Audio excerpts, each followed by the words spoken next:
po ay nandito sa simbahan. Amen. Ang dati ko pong buhay ay malayo sa ngayon.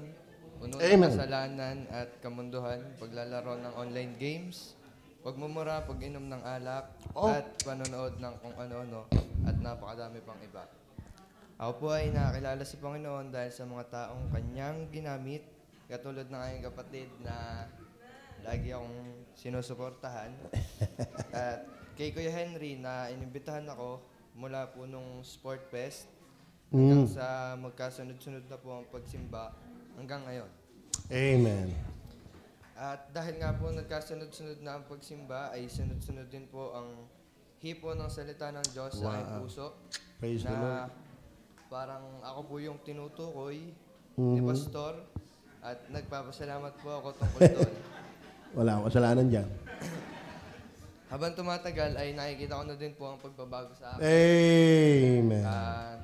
Nahihilig na po magbasa ng Bible. Wow. At ang linggo po ay laging nakalaan na dito sa Praise simbahan the Lord. nito. Amen. At sa kanyang mga gawain. Ang purpose ko po ngayon ay mas makasama pa sa mga gawain at nawa ay mas magamit pa ng Panginoon sa kanyang ikaluluwalhati. Maraming salamat. Amen. Praise the Lord. Kakatuwa, no? Kay si King. Praise the Lord.